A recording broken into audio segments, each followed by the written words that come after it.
Welcome my students. আজকে আমরা statistics সম্পর্কে একটু আলোচনা করব। স্ট্যাটিস্টিক্স বাংলায় বলছে পরিসংখ্যা বা পরিসংখ্যা বিভাজন বা তাদের তালিকা সব কিছু নিয়ে স্ট্যাটিস্টিক্স। এই স্ট্যাটিস্টিক্সটা পুরো নবম শ্রেণীর একটা অধ্যায় করে দেওয়া আছে। স্ট্যাটিস্টিক্সের প্রসার বিশাল, তার মধ্যে কিছু অংশ অষ্টম শ্রেণীতে আমরা দেখেছি, নবম শ্রেণীতে এসে তারও কিছু প্রয়োগ একটু বিস্তার একটু বেড়েছে, সেটা সম্পর্কে একটু আলোচনা করছি। প্রত্যেকে মন দিয়ে শুনবে, প্রয়োজনে খাতা পেন নিয়ে বসে লিখে লিখে এগুলো দেখবে বা ক্লাসটা ফলো করবে। তাহলে আজকের আমাদের ক্লাস হচ্ছে স্ট্যাটিস্টিক্স, পরিসংখ্যান। পরিসংখ্যান স্ট্যাটিস্টিক্স।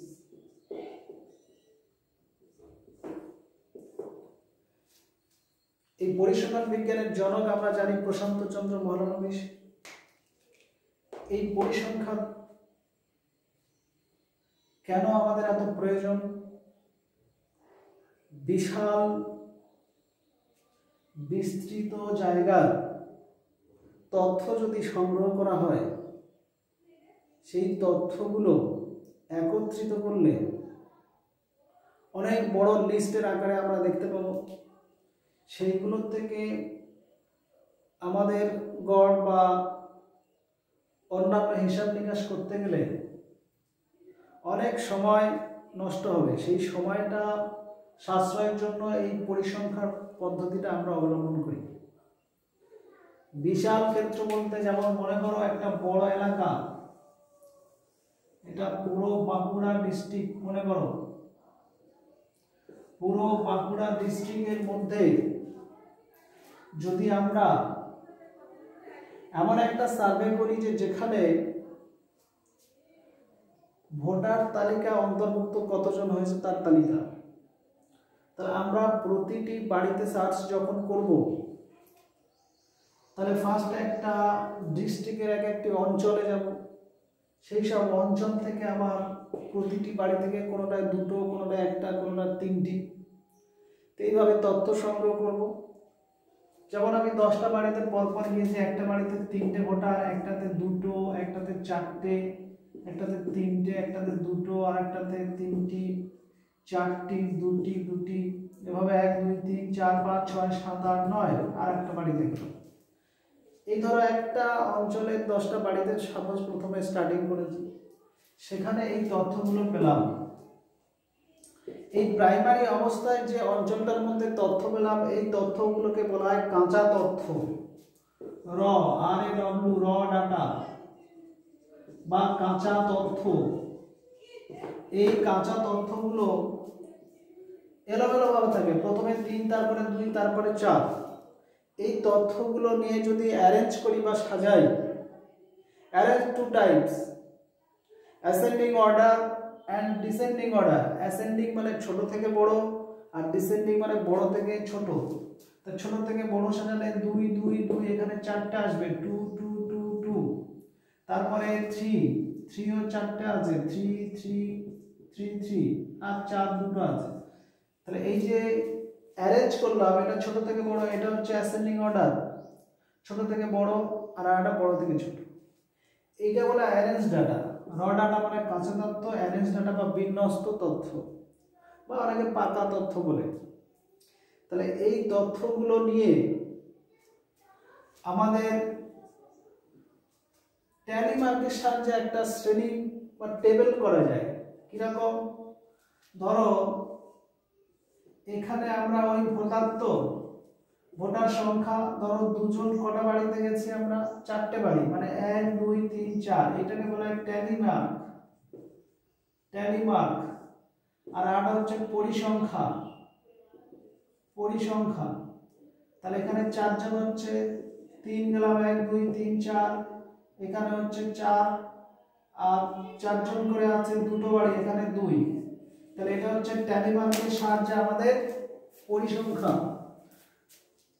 এটা একটা টেবিল হচ্ছে। এই টেবিল ছোট টেবিল, এটা আমরা অষ্টম শ্রেণীতে জানতাম, কিন্তু নবম শ্রেণীতে এসে তাদের আমরা বিভিন্ন ভাগে ভাগ করে নিয়েছি, মানে হিসাবের সুবিধার্থে। শ্রেণী কিভাবে আসছে সেটা নিয়ে আমি আলোচনা করছি। শ্রেণী আসছে প্রথমে রেঞ্জ সম্পর্কে একটু বলে নিন। রেঞ্জ বাংলায় বলছে বিস্তার বা প্রসার। এটা হচ্ছে আমরা কোনো একটা ফিল্ড থেকে যতগুলো তথ্য নেব, সেই তথ্যগুলোর মধ্যে সর্বোচ্চ মান আর সর্বনিম্ন মান। সাপোজ আমি তথ্য নিচ্ছি 10, 12 এরকম আছে, লাস্ট তথ্য হচ্ছে 50 দিয়ে 60, এটা লাস্ট সব থেকে বড় তথ্য। এটা ছোট থেকে বড় আমি সাজিয়ে নিয়েছি। অনেক সময় তথ্যগুলো এলোমেলো থাকবে, সেগুলো সাজিয়ে নিয়ে তারপরে সব থেকে ছোট আর সব থেকে বড়, এই সব থেকে বড় তথ্য থেকে সব থেকে ছোট তথ্য বিয়োগ করলে যেটা আসবে এইটাকে প্রসার বলে। এটাকে প্রসার বলে। এবার একটা বিশাল বিস্তৃত জায়গায় প্রচুর তথ্য সংগ্রহ করেছে, কেউ 1000, কেউ 1200, 2000, প্রচুর তথ্য নেওয়ার পরে সেইগুলো যদি আমাকে গড় বের করতে বলে, সেই গড় বের করতে গেলে আমার তো অত লেখা সম্ভব নয়। তখন এই সর্বোচ্চ মান আর সর্বনিম্ন মানে অন্তর করে নিতে হবে, নিয়ে ওইটাই প্রসার।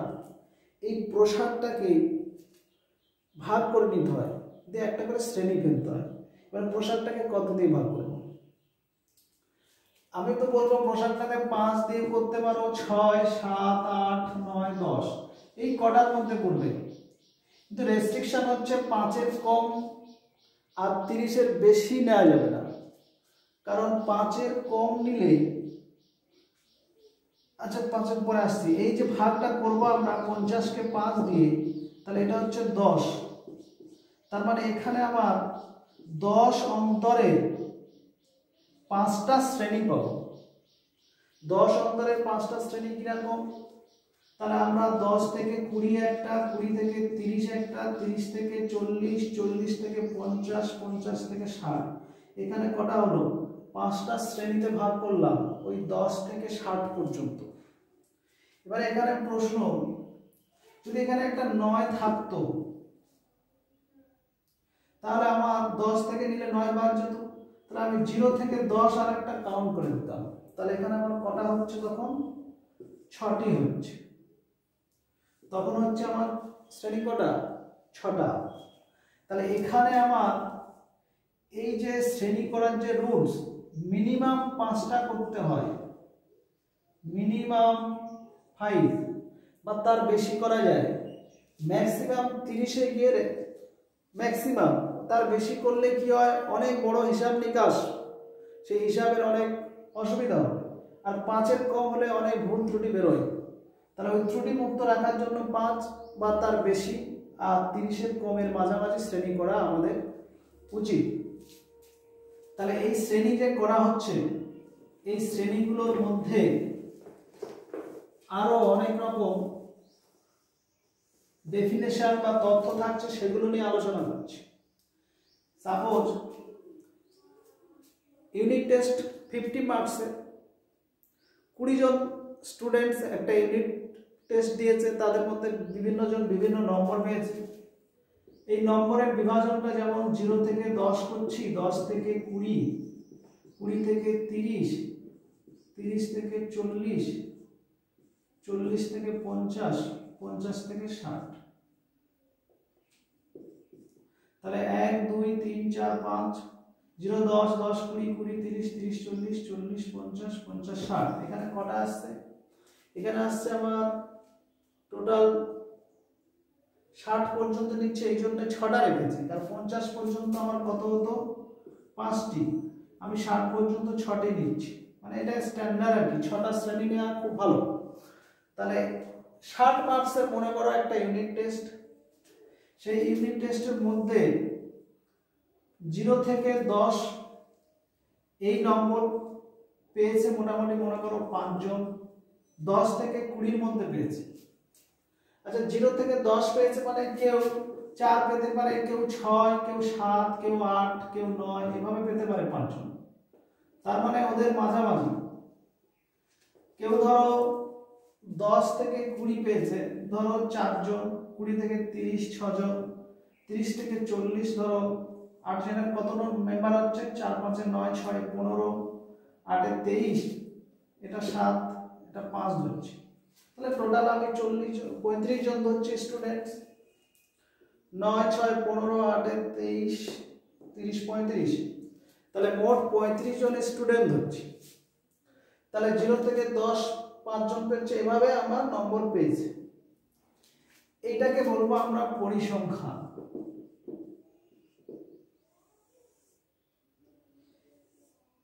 তাহলে এটা শ্রেণী, এটা পরিসংখ্যান। এই শ্রেণীটা কিভাবে পেলাম, যে সর্বোচ্চ মার্কস ছিল আমার 60, সর্বনিম্ন 0। তাহলে 60 আর 0 কে আমরা যদি অন্তর করি তাহলে 60 হবে প্রসাদ। সেই 60 কে আমরা ভাগ করব, 5 দিয়ে ভাগ করলে 12 করে শ্রেণীর দৈর্ঘ্য হতো। এখানে 10 করে হয়েছে, কারণ 60 কে আমরা 6 দিয়ে ভাগ করে 10 অন্তর। অন্তরটা কি, এইটার থেকে এটা বিয়োগ, 10 থেকে 0 বিয়োগ করলে 10, 20 থেকে 10 বিয়োগ করলে 10। তাহলে দুটো শ্রেণীর যে পদ, এইটা বলা হয় নিম্ন শ্রেণীর সীমা, আর এইটা বলা হয় ঊর্ধ্ব শ্রেণীর সীমা। এই ঊর্ধ্ব শ্রেণীর সীমা থেকে নিম্ন শ্রেণীর সীমা যদি বিয়োগ করা হয়, তাহলে আমার যে অন্তরটা পাবো সেইটা হচ্ছে শ্রেণী অন্তর।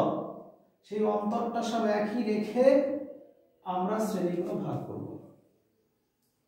তাহলে এখানে আমি ফার্স্টে শ্রেণী দিয়েই শুরু করেছি, কিন্তু শ্রেণী না থাকলে যদি এরকম মার্কস থাকতো, এখানে 35 জন স্টুডেন্ট, কেউ 4, কেউ 5, কেউ 6, কেউ 12, কেউ 13, কেউ 25 পেয়েছে, কেউ 30, কেউ 45, কেউ 60 পাচ্ছে, কেউ 55, এভাবে 35 জন, ধরো এটা 50 পেল, এরকম ভাবে 35 জন মার্কস পেয়েছে। তো এইভাবে যদি 35টা মার্কস আমার পরপর দেওয়া থাকে, তাহলে সেবারে আমাকে লিস্ট করতে হচ্ছে 0 থেকে 10 কে কে পাচ্ছে। 0 থেকে 10 এই দুটো আমি তিনটে দেখতে পাচ্ছি, 10 থেকে 20 এটা পাচ্ছি, এটা পাচ্ছি। এভাবে আমার এখানে হিসাবটা নিতে হচ্ছে। তাহলে এই যে তথ্য, কাঁচা তথ্য, সেগুলো ছোট থেকে বড় করে বিন্যস্ত করে শ্রেণী করা হচ্ছে। এই শ্রেণী করার পরে এখান থেকে আমার দুটো জিনিস আসছে ধারণা, 0 থেকে 10, 10 থেকে 20। এই যে মানগুলো প্রত্যেকটা ছাত্র বা ছাত্রী বিভিন্ন মান গ্রহণ করছে, ওই মানগুলোকে আমরা চল হিসেবে ধরি, ভ্যারিয়েবল। এগুলো চল, কারণ মার্কসটা চেঞ্জ হচ্ছে, মানে প্রত্যেকে তো ফিক্সড মার্কস আসছে না, মার্কসটা চেঞ্জ হচ্ছে। এই চল আবার দুই প্রকার। চলের একটা বিশেষ বৈশিষ্ট্য হচ্ছে সংখ্যা দিয়ে তার মানটাকে আমরা দেখাতে পারবো।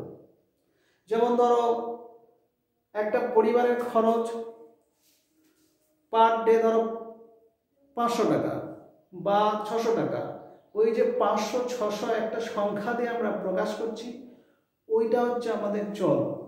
এই চলটা আবার দুই প্রকার, একটা হচ্ছে তো বিচ্ছিন্ন চল, আর আরেকটা হচ্ছে অবিচ্ছিন্ন চল। এই বিচ্ছিন্ন চল বা ইংরেজিতে বলা হয় ডিসক্রিট ভ্যারিয়েবল, আর এটা হচ্ছে কন্টিনিউয়াস ভ্যারিয়েবল। এই ডিসক্রিট ভ্যারিয়েবল, বিচ্ছিন্ন চল জিনিসটা কি, সাপোজ একটা আমি রেখার মধ্যে বোঝাই, ভালো বুঝতে পারবে। ধরো 0 1 2 -1 -2 3, এক্ষেত্রে এই যে সংখ্যা, এখান থেকে আমি মনে করছি 0 থেকে 3, এই পুরো রেখাটায় সমস্ত বিন্দুকে নোট করবে, যেটা সেটা হচ্ছে অবিচ্ছিন্ন, মানে বিচ্ছিন্ন নয়। আর বেছে বেছে কিছু বিন্দুকে নিলে সেটা হচ্ছে বিচ্ছিন্ন। যেমন ধরো এই বিন্দুটা নিলাম, এইটা নিলাম, এইটা নিলাম, এই বিন্দুগুলো নেওয়া মানে আমার হচ্ছে এগুলো বিচ্ছিন্ন, বাকি মাঝের মান নিলাম না। আচ্ছা, আমার ভাষাটা আমি আরো ক্লিয়ার করে দিই। মনে করো পরিবারের শিশু সংখ্যা,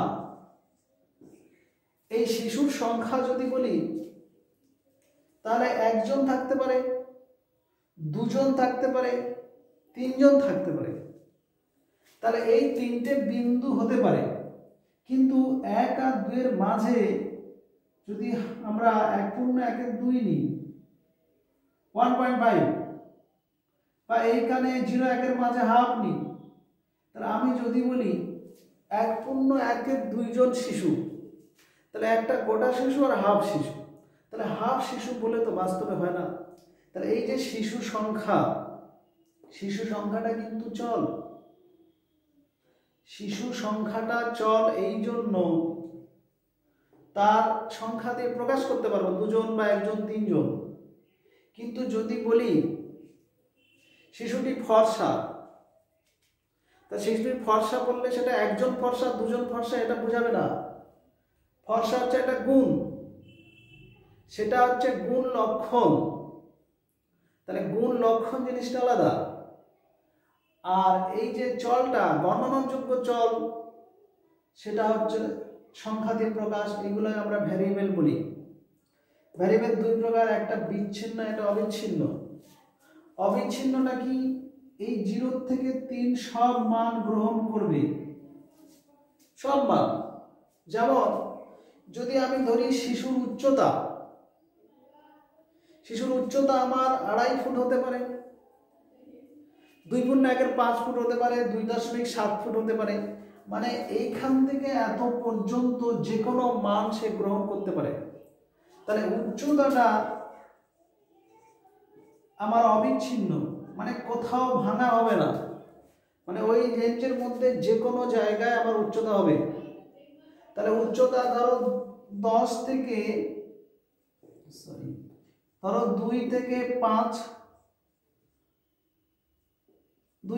3 ফুট, এই উচ্চতার যদি আমি একটা বাচ্চা ধরি 2 থেকে 3 ফুটের মধ্যে উচ্চতা, তাহলে আমার 2.1, 2.2 যে কোনো মান গ্রহণ করতে পারে। কিন্তু শিশুর সংখ্যা যদি বলি 2.5 জন, তাহলে হবে না। তাহলে বিচ্ছিন্ন অবিচ্ছিন্ন চল বোঝা গেল। বিচ্ছিন্ন চল মানে আলাদা আলাদা হয়ে থাকবে, সব মান গ্রহণ করতে পারবে না। আর অবিচ্ছিন্ন চল মানে একেবারে ওই যে রেঞ্জ থাকবে তার মধ্যে সব মানও গ্রহণ করবে। অবিচ্ছিন্ন চলের গ্রাফ কোথাও ব্রেক হয় না। অবিচ্ছিন্ন চলের গ্রাফ সবসময় এরকম চলে যাবে, কিন্তু বিচ্ছিন্ন চলের গ্রাফ এখানে গিয়ে ব্রেক হয়ে আবার দিয়ে এখানে এতটা দিয়ে ব্রেক হবে, মানে মাঝে মাঝে ফাঁকা থাকবে। তাহলে এই চল সম্পর্কে বললাম। এই যে চল দিয়ে আমরা শ্রেণী এসছি, শ্রেণী থেকে কি বললাম, এটা পরিসংখ্যা। এই যে শ্রেণী এলো, এই শ্রেণীর মধ্যে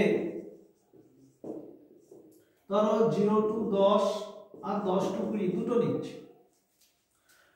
এটা প্রথম শ্রেণী, দ্বিতীয় শ্রেণী, তৃতীয়, এভাবে শ্রেণী বিচার করি। প্রথম শ্রেণী এইটাকে বলি আমরা নিম্ন শ্রেণী সীমা, এটাকে বলি আমরা নিম্ন শ্রেণী সীমা, আর এটাকে বলে ঊর্ধ্ব শ্রেণী সীমা। এই যে নিম্ন আর ঊর্ধ্ব, তাহলে প্রথম শ্রেণী ফার্স্ট শ্রেণীর যে নাম, সেকেন্ডেও একই দেব, নিম্ন শ্রেণী সীমা, ঊর্ধ্ব শ্রেণী সীমা। এক্ষেত্রে ফার্স্টের ঊর্ধ্ব শ্রেণী সীমা আর সেকেন্ডের নিম্ন শ্রেণী সীমা দুটো কিন্তু একই। এর 10 শেষ, এর 10 শুরু। আর একটা আমি ওই শ্রেণী করছি, আর একটা টাইপ। এই শ্রেণীর ক্ষেত্রে ধরো 0 থেকে আমি 9 নিলাম, 10 থেকে 19। এক্ষেত্রে এটাকে বলবো নিম্ন শ্রেণী সীমা, এটাকে ঊর্ধ্ব শ্রেণী সীমা। এটা লোয়ার লিমিট, এটা হচ্ছে আপার লিমিট, এটাও লোয়ার লিমিট, এটা হচ্ছে আপার লিমিট। তো লোয়ার লিমিট আপার লিমিট মানে নিম্ন শ্রেণী সীমা ঊর্ধ্ব একই নাম, পার্থক্যটা কি? এর ঊর্ধ্ব শ্রেণী সীমা 9 আর এর নিম্ন শ্রেণী সীমা 10, এই দুটোর মধ্যে কিন্তু একই দেখতে পাচ্ছি না, এইটাই পাচ্ছি। এবারে এখান থেকে একটি তথ্য নিয়ে বিচার করে দেখি। যেমন কেউ ধরো 5, এই যে নম্বরটা বলছি, কেউ ধরো 5 পেল, আর একজন 10 পেল, আর একজন 12, 13। এবারে এই মানগুলো কিভাবে আমরা হিসেব করব? যে 5 পেয়েছে তাহলে 0 থেকে 10-এর মাঝে পড়ছে, তাহলে সেই ব্যক্তিটাকে আমরা এখানে বলতে পারি 1 নম্বর শ্রেণীতে ফেলতে পারি। কিন্তু যে 10 পেল তাকে কোথায় আমরা বসাবো? কারণ 0 থেকে 10ও আছে, 10 থেকে 20ও আছে। তাহলে এই যে 10টা, ওইটা এই সেকেন্ড শ্রেণীতেই বসবে। কারণ যে ফার্স্ট বা সেকেন্ড শ্রেণীর যে ঊর্ধ্ব শ্রেণী সীমা, সেই মানটা ওই শ্রেণীতে হিসেব না করে পরের শ্রেণীতে নিতে হয়। তার মানে এই মানটা এই শ্রেণীতে না গিয়ে তার পরের শ্রেণী, মানে এই শ্রেণীর বাইরে চলে গেল। তো ওই জন্য বলছে এটা হচ্ছে শ্রেণী বহির্ভূত শ্রেণী। তাহলে শ্রেণীর দুটো টাইপ, একটা এক্সক্লুসিভ ক্লাস আর একটা ইনক্লুসিভ। এটা শ্রেণী বহির্ভূত আর এটা হচ্ছে শ্রেণী অন্তর্ভূত। শ্রেণী অন্তর্ভূত মানে এখানে যদি কেউ 9 পায়, এখানে কাউন্ট হবে না, এইখানেই নেব। এখানে কিন্তু এর ঊর্ধ্বসীমা 10, সেই নম্বর একজন পেয়েছিল, এই শ্রেণীতে না দিয়ে এই শ্রেণীতে হিসাব হবে। তাহলে এই শ্রেণীতে কতজন হচ্ছে? 10, 12, 13, 3 জন, আর এটাতে একজন ধরব। এই শ্রেণীতে যদি এর নম্বর থাকে 9, 5, 10, 12, তাহলে 9, 5 এটাতে ধরবো 2 জন, আর 10, 12 এটাতে ধরবো 2 জন। কারণ এখানে 10 যেটা পেল এটাই হিসাব হবে। তবে এখানে যে 10 পেল এই পরের শ্রেণীতে হিসেব হচ্ছে। তাহলে এটি মাথায় রাখতে হবে। এই শ্রেণীটাকে বলা হয় শ্রেণী বহির্ভূত। শ্রেণী বহির্ভূত শ্রেণী। আর এইটাকে বলা হয় শ্রেণী অন্তর্ভূত।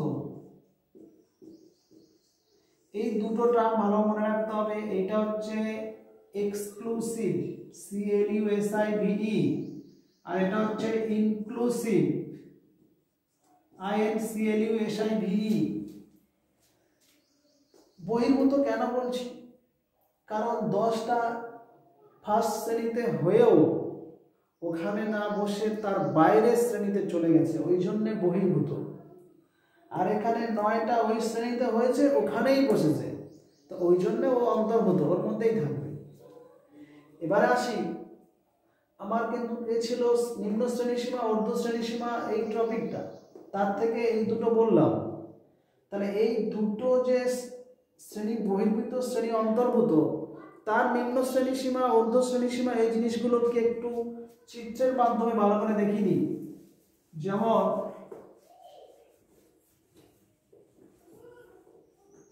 একটা সংখ্যা রেখা, এই সংখ্যা রেখা এইখানে মনে করছি আমরা 0, 10, 20, 30।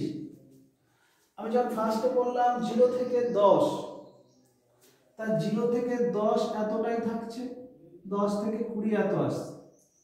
আর আরেকটা যে আমি বলছিলাম কি 0 থেকে 9, তারপরে 10 থেকে 19, তারপরে ধরো 20 থেকে 29, আমি এইগুলো গ্যাপ রেখে দিয়েছি। এই জায়গাগুলো আমার কিন্তু গ্যাপ আছে, এইটাই কিন্তু কোনো গ্যাপ ছিল না। তাহলে এক্ষেত্রে আমরা যে 10 পাচ্ছিল এইটাই বসাচ্ছিলাম, এক্ষেত্রে 9 এটাতে আসছে। এক্ষেত্রে এটা প্রথম শ্রেণীর, এইটাকে বলছি নিম্ন শ্রেণী সীমা। সীমার ইংরেজি লিমিট মানে লোয়ার লিমিট, LOWER, নিম্ন, লোয়ার লিমিট মানে নিম্ন সীমা। এবারে নিম্ন শ্রেণী বললে লোয়ার ক্লাস লিমিট বলতে হবে। আর এইটা হচ্ছে আপার ক্লাস লিমিট। তাহলে লিমিট মানে সীমা বোঝাচ্ছে। তাহলে এই ক্ষেত্রে নিম্ন এটা ঊর্ধ্ব, আবার এই শ্রেণীটার এটা নিম্ন এটা ঊর্ধ্ব। এটার ক্ষেত্রে কি বললাম, এইটাও নিম্ন এটা ঊর্ধ্ব, এটার ক্ষেত্রে এটা নিম্ন এটা ঊর্ধ্ব। তাহলে এই যে নিম্ন ঊর্ধ্ব এই দুটোর মধ্যে পার্থক্য হচ্ছে এখানে একটা গ্যাপ আছে। এই গ্যাপটা যদি আমরা পূরণ করে দিতে চাই তাহলে এই 9টা একটু সরাবো আর 10টা একটু পিছিয়ে আনবো, বা 19 থেকে একটু সরিয়ে নেবো আর 20 থেকে একটু পিছিয়ে নেব। তা এটা যদি করা হয় 10 আর 9 এর মধ্যে পার্থক্যটা কত? 1। এই 1 এর অর্ধেক মানে 0.5। এই 0.5টা আমরা এটার সঙ্গে অ্যাড করব, এটার থেকে বিয়োগ। তাহলে এটার সঙ্গে 0.5 অ্যাড করলে আমার এই ফিগারটা কেমন হয়ে যাচ্ছে? এটা যদি পয়েন্ট বিয়োগ করি, এই বিয়োগটা করলাম না, এটা করতে হবে। আচ্ছা, এখান থেকে আমরা যদি 9 এর সঙ্গে 0.5 অ্যাড করি তাহলে 9.5 যাবে, আর 10 এর সঙ্গে যদি 0.5 বিয়োগ করে দিই তাহলে কি আসবে? পয়েন্ট ওই 9.5 আসবে, মানে 9.5 এটা মিট হয়ে গেল আর কি। একইভাবে এটা 19.5 আর ওটা আসবে কত? 20 থেকে 0.5 বাদ দিলে 19.5, তাহলে এটা হবে 19.5, তারপরে 29.5। এক্ষেত্রে এবারে 0 টু 9.5, 9.5 টু 19.5, 19. এটা এই যেটা এলো এটা তখন আমার শ্রেণী বহির্ভূত হচ্ছে, এক্সক্লুসিভ। আর এটা ছিল ইনক্লুসিভে, ইনক্লুসিভ থেকে এক্সক্লুসিভে চেঞ্জ করে দিলাম। চেঞ্জ করার পরে এই তখন আমার 0 থেকে 9.5, তারপরে 9.5 থেকে 19.5, 19.5 থেকে 29.5, এইভাবে আমার শ্রেণী আসছে। আর এইখান থেকে আমার 0টা আছে তার থেকে 0.5 মাইনাস করে মাইনাস চলে আসবে আর কি 0 থেকে। তাহলে মাইনাস 0.5 যদি করি এর থেকে কমে গেল। তাহলে এবারে এখান থেকে এইটা হচ্ছে নিম্ন শ্রেণী সীমা, ঊর্ধ্ব শ্রেণী সীমা বলবো কি? এটা তখন সীমানা বলবো, কারণ প্রথমে আমার এখানে সীমা ছিল, সেই সীমাটা একটু বাড়িয়েছি, ওটা একটু কমিয়েছি, দিয়ে এই জায়গাটা চলে এসছে, এরকম চলে এলো। এইটা তখন বলবো সীমানা। সীমানাকে ইংরেজিতে বলা হয় বাউন্ডারি। তাহলে সীমানা জিনিসটা কি? যেটা শ্রেণী অন্তর্ভুক্ত থাকবে সেটাকে শ্রেণী বহির্ভূত করে নিয়ে যেটা করা হয় সেটাকে সীমানা বলা হয়। সীমা আর সীমানা, লিমিট আর বাউন্ডারি, দুটোর মধ্যে অনেক পার্থক্য আছে, এটা মাথায় রাখতে হবে। এবার আসে এই শ্রেণী সীমা আর সীমানা।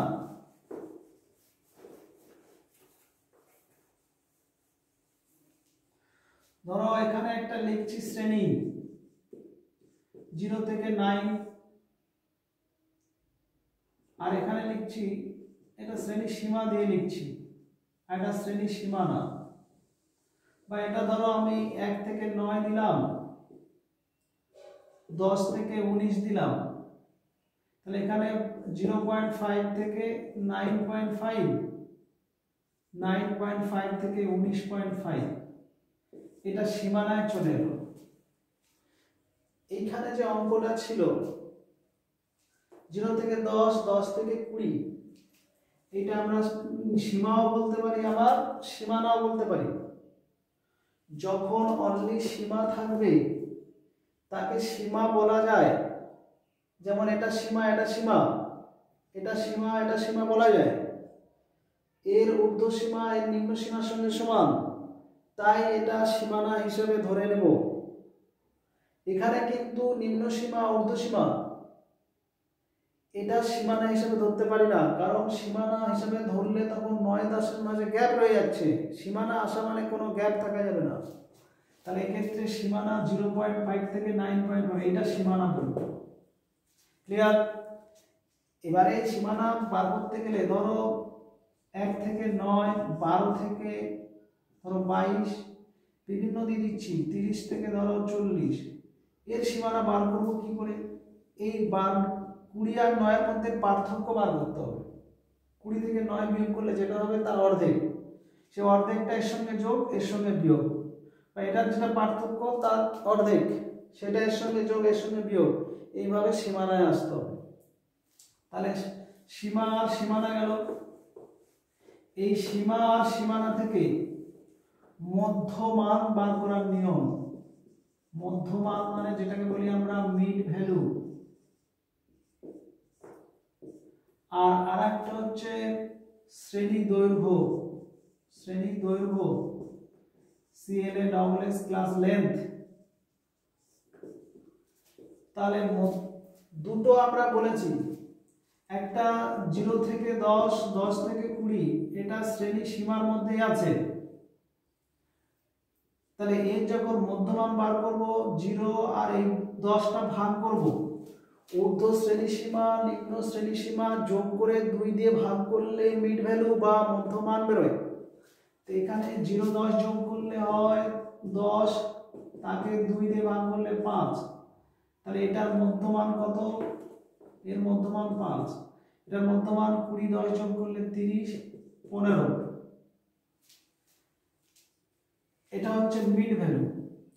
যদি এটা এক্সক্লুসিভ না থেকে ইনক্লুসিভ থাকতো, সাপোজ এখানে থাকতো 0 থেকে বা 1 থেকে 9 আর 10 থেকে 19, তার জন্য এরও মিড ভ্যালু কেমন বার করব?